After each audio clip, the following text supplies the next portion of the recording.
In this tutorial, I'll show you how to restore your homepage in different browsers. To restore your homepage in Google Chrome, go to Chrome, //settings/ select Appearance from the left-hand menu and enable Show Home button. Select Custom and enter your desired URL.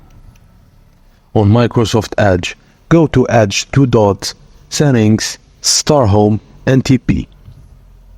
Toggle on Show Home button on the toolbar and select the checkbox next to Enter URL and enter your desired URL.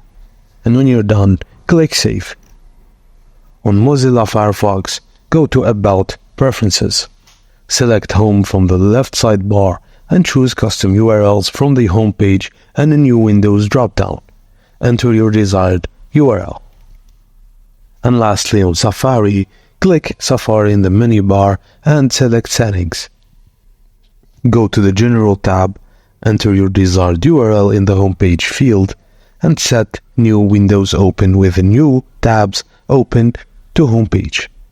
And that's it, guys. Thank you for watching, and please don't forget to like and subscribe for more.